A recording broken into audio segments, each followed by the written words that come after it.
Let me check whether.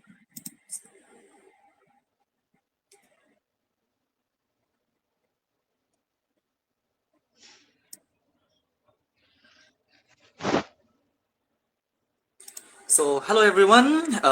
Today is our 16th episode of Writers Club BD's Facebook Live session.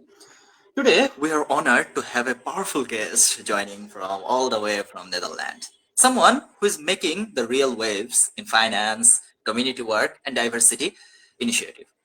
She is currently working as a self-employed intern professional in finance. One of her previous roles was as a grant assessor as Netherlands Enterprise Agency, RVO, a government agency.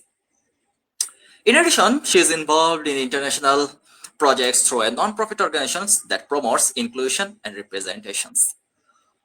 And I forgot to mention the experience of Rabobank. She served as the member of Rabobank Council, which focuses on creating local impact by financially supporting meaningful community initiatives. With a background of social work and minor in management consultancy, plus a wealth of real-world experience, she brings both heart and strategy to everything she does. Get ready for amazing insights on leadership, finance, and how to thrive the intersection of social exchange and financial expertise. So, Elizabeth, how are you? How are you doing? Hi, thank you so much for presenting me in such a nice way, and thank you so much for having me on this interview. I am doing fine. Thank you so much. How are you yourself? Yes, I am also good. So, since you know that Writers Club BD is kind of a is mainly a voluntary organization and voluntary club where we promote writings and we promote stuffs. And you have done this kind of voluntary and non-profit works in your life too. So let's rewind Exactly. a bit. How did your journey into non-profit and community work begin? Was there any moment of experience that has sparked you up, and what was the story behind this kind of initiatives and this kind of volunteer works? Well, for me, it started off as being a participant myself because the nonprofit where I joined in the Netherlands is doing a lot of theater work. And as a young girl, at the moment I'm 26. By that time, I was still studying when I joined as a participant. I was always into theater, and I would always like to find like opportunities to be involved in theater, like besides my study. So I studied social work. Like it has nothing specifically related to theater, but like the people that I was friends with would know that I would love that. And one time, a girl from my study, she approached me and she told me, "Well, there's this project, and I think it would be perfect for you." So it was a project about like several countries working together in one theater project, and all would come together on a trip in Cyprus. And I was like, "Wow, a trip to Cyprus, all financed, and I can do what I like the most, like playing theater." And so I was sold. I was like, "Yes, I want to join." So I joined this program. It was like a 1 year long program, and by that time I learned so much. I came outside of a kind of bubble where every person, like everyone has his own bubble of going to school, going to work, going to the gym, something like that. You have your own structure, but like a program like this, like forces you outside of your bubble. So it made me learn so much about it. And that's how I got involved with the organization. And after that, like a lot of board members retired from this organization. So they were thinking about stopping this organization. And I thought, no, you're doing is something so good, like for the young people. So I thought, like, why not join myself? Like, I can bring my expertise in finance in there. I can coordinate projects. Like, I know how the theater world works, and like, I'm also open to other kind of projects. So I proposed that, and then they said yes, and they let me join the group, and we also applied for another project, and then we also find other board members, and now we're still going strong. So it's an amazing, inspiring journey. So you have work in such diverse environments, like from finance to non-profit boards. So what are the soft skills you think that you have developed along the way of your journey from the classroom and till now, which prepared you uh, as the great Elizabeth now? So what are the soft skills which you want us to learn?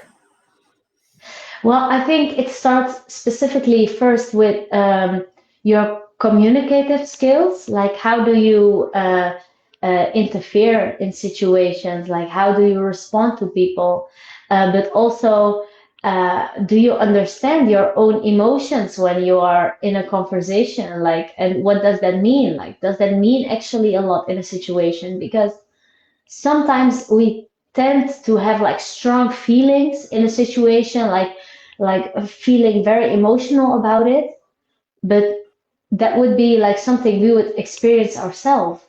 It wouldn't mean that the other person would experience exactly the same thing.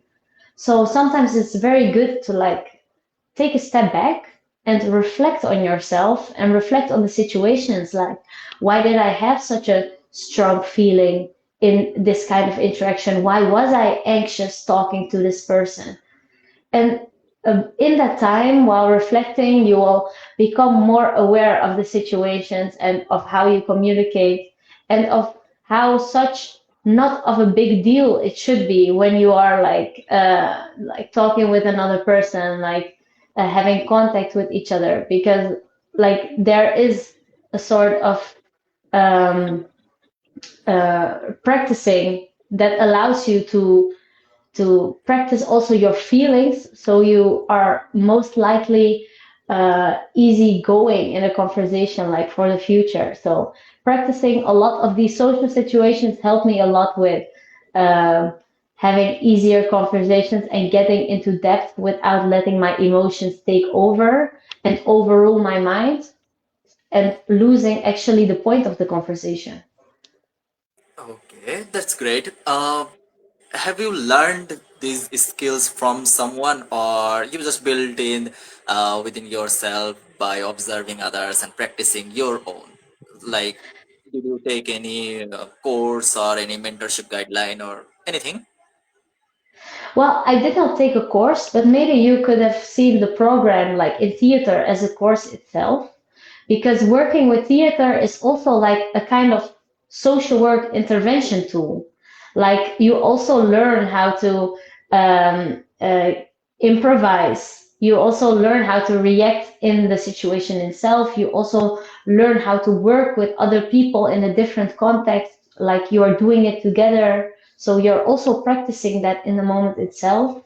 And you also have like different tools where you learn how to start at like a low level of like expressing to a higher level of expressing, and then you can practice that actually in real life. So maybe that was a kind of a course, but like in general, no, I didn't take a course for it. Okay, okay, I got your point. So, uh, taking such those leadership skills at a very young age, especially in place like you were, uh, the place Leaden Road, I guess. Correct me if I'm wrong. Leaden Rad, and probably pushed you beyond your comfort zone. These are the places and things. So how did you handle that pressure, and what helped you to grow through it? Uh, So and you're survive the referring to pressure. the position. Oh, Yes, sorry. yes. Go ahead. So, what are the things that helped you to get out of your comfort zone and work this much hard to build a society and build these soft skills and do whatever you are doing? Well, I must say, I think it was for me that I was starting with something familiar for me. It was something that was like part of my passion and what I would love the most. And like it's also in my character to put myself out there and to enjoy like learning from other people. So I always had this drive to do that. But at the same time, I also like in this process of like becoming a board member at this nonprofit, I also learned like how much value it can have, such a program for an individual. Like you will see it changing in the life of one individual in one program. And that was what amazed me a lot because besides this, I also work like in finance as a grant assessor, and then in your daily life, you don't see a lot of difference of what's happening to the people with like you are working, and of course it makes a difference because you're adding something, but you don't see it immediately. But like with this work through this program, you see like these young people coming out of their shell, like meeting other people, getting perspective, traveling, even though they might have not have like the resources to travel. Like we provide it for them, and they get like this experience that they will take with them for the rest of their life. It's an experience that like also shapes them. So to see that from close, like that drives me a lot.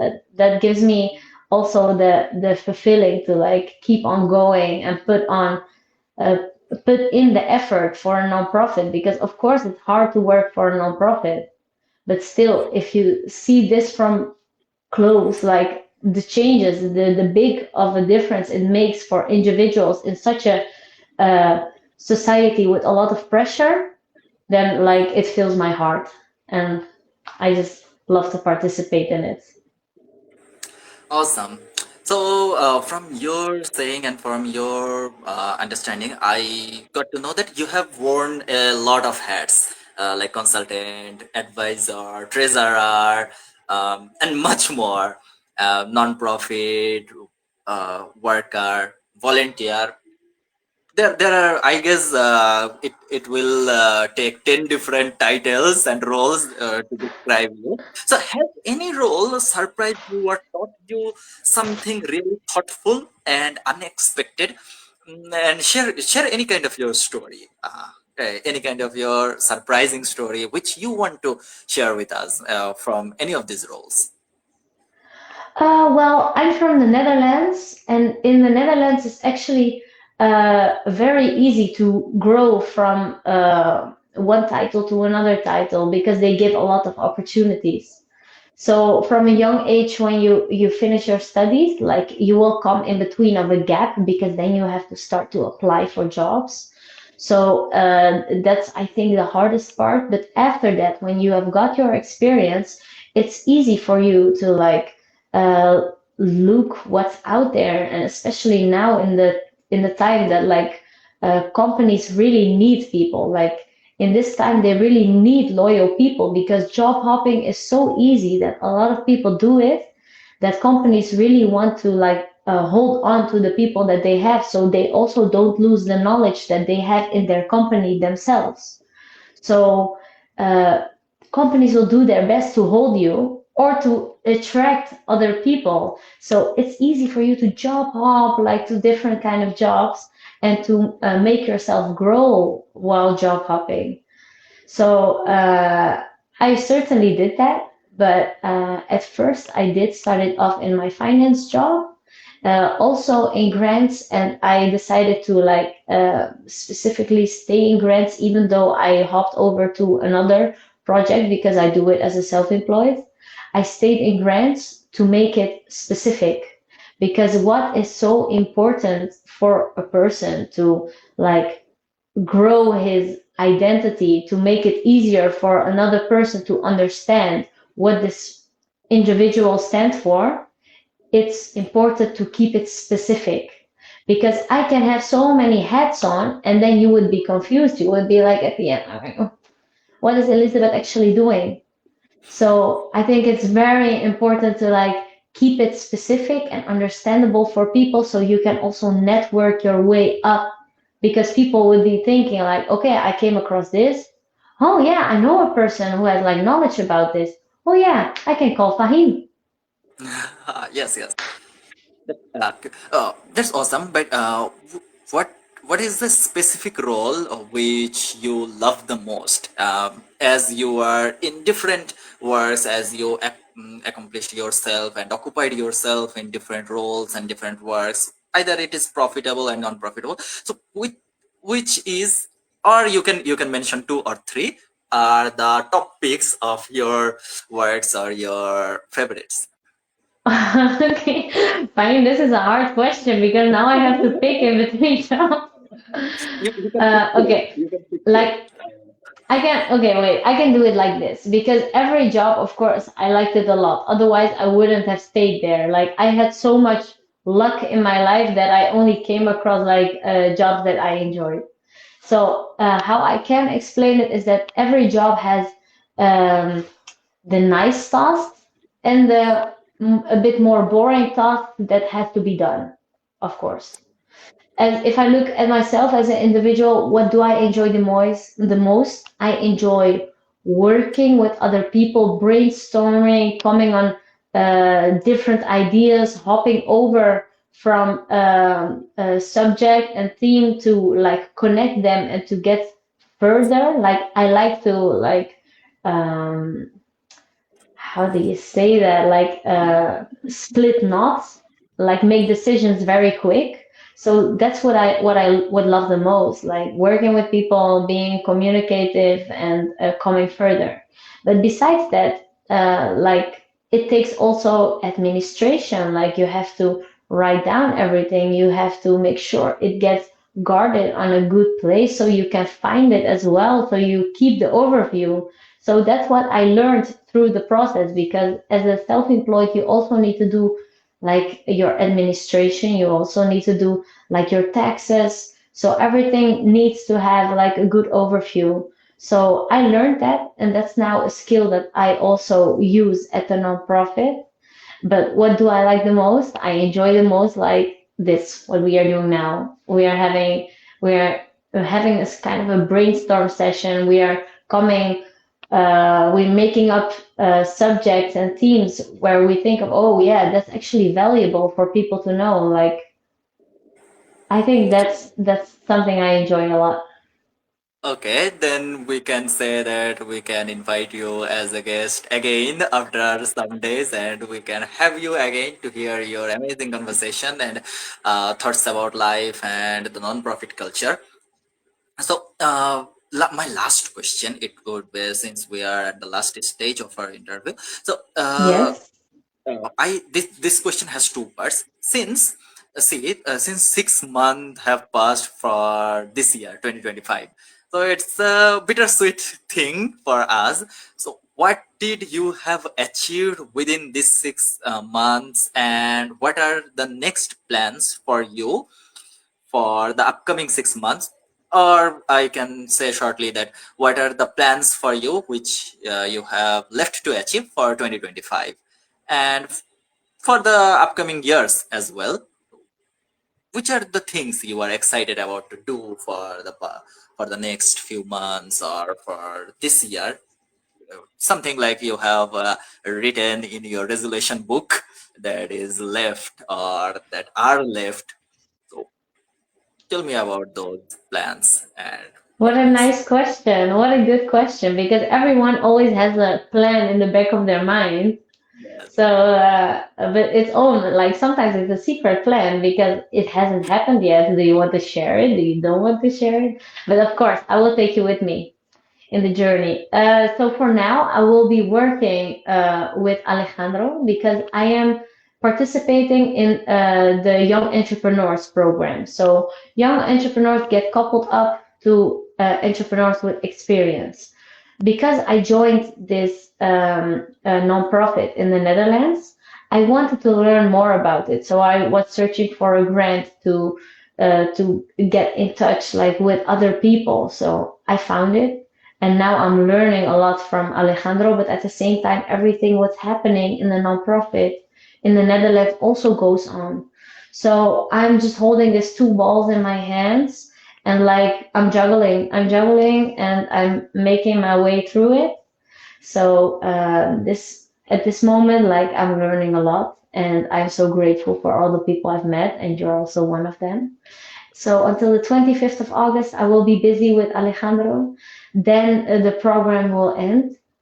Then first, because I'm in the USA, I would like to see also a little bit of South America because we are so close. So I will be traveling a little bit, and then I will be going back to the Netherlands to take with me the knowledge that I got from this process to uh, introduce that to our nonprofit in the Netherlands. And what are these kind of things that I've learned until now that I could use in our own nonprofit? Like if I would look specifically to what I've done now, it's mostly creating an overview, which is so important for a nonprofit because all the people are mostly busy themselves as well besides the nonprofit. So nobody really has time to like be on top of it.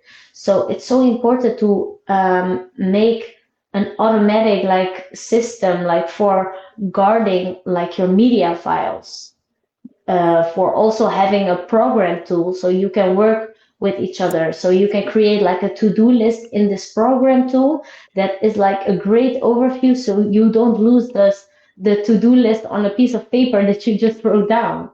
So then you could be working also with people together. And also, you will have the timelines very clear because you have it in one program. So, introducing this to a nonprofit, I think it will make a big difference because it will take a lot of our shoulders. So we could also focus on creating and writing and doing the programs itself. And all the other things will be more automatically. That's so nice of you. I wish you best of luck for your upcoming ventures, and I wish you so that you can get back to Netherlands safely and start your own nonprofit journey soon. And please share with us the learnings as soon as you finish the program. Please sit with me for a meeting, and you can share your thoughts either on live, either on a phone call, or whichever thing you find comfortable.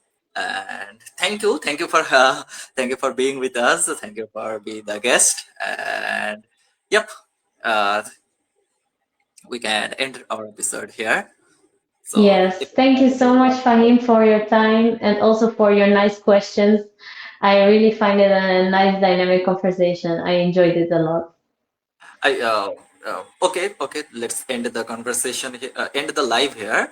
So thank you guys who were with us till late night or in the morning. I don't know in which part of the world you are watching this, but thank you so much everyone for watching us.